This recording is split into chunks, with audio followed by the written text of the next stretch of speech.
Okay, here we have Zhu Jiang beer, which is a Chinese beer, and it translates as Pearl River. Now, I've already poured it. Don't have to worry about it ruining the head or anything, because it had no head in the first place. So, what you see is what you get, essentially. It's a golden lager, and as you can see, it has a very golden color, sort of a pale piss kind of color.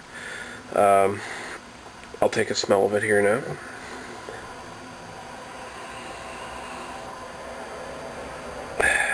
Yeah, when I initially opened this bottle, the smell was an overwhelming skunkiness, quite frankly. Now that I smell it afterwards, it's not as bad.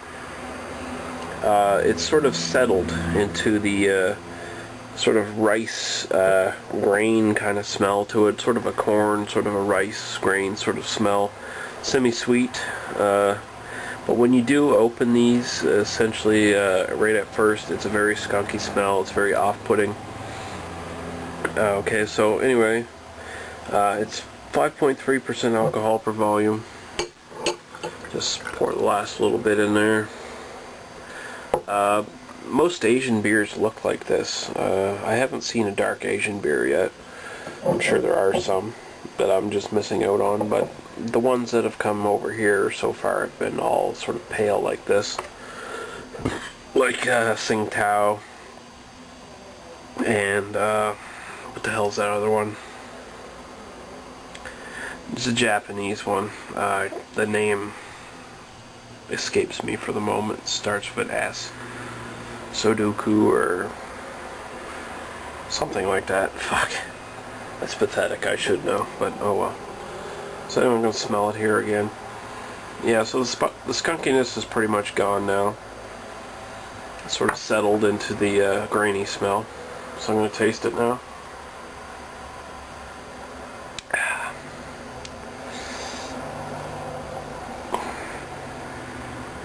Yeah, it sort of actually tastes quite a bit like it smells. It's sort of a, you can sort of taste like sort of grain type things in it, like rice or corn, things like that. But it's kind of watery, and it really has no character at all. It's actually quite a fucking pathetic beer, quite frankly. It reminds me of Corona. If I had more Asian beers to compare to it, I'd probably call it the Corona of Asian beers, quite frankly, because I can't imagine too many other Asian beers being this bad.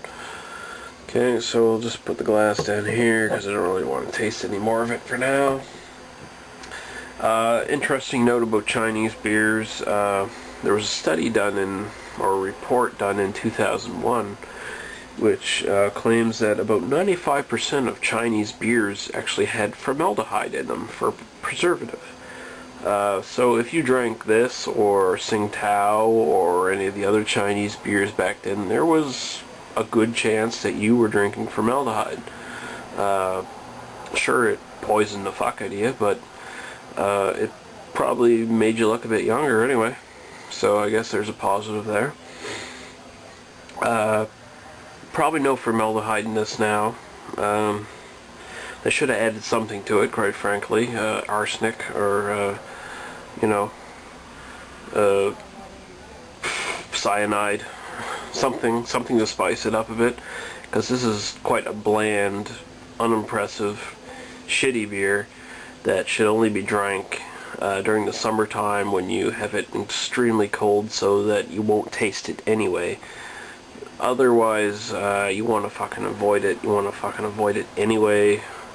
I'd give it about a 0.5 out of 5. I mean, it's not offensive, but it's just so dull and bland and just completely uninteresting. And when you first open it, the skunkiness is like a major turn-off. So I don't even know why I'm giving it a 0.5 out of 5, but I am. Okay, so I guess I'm being generous. So, Zhu Jiang beer, Pearl River, 0.5 out of 5. avoid, abort,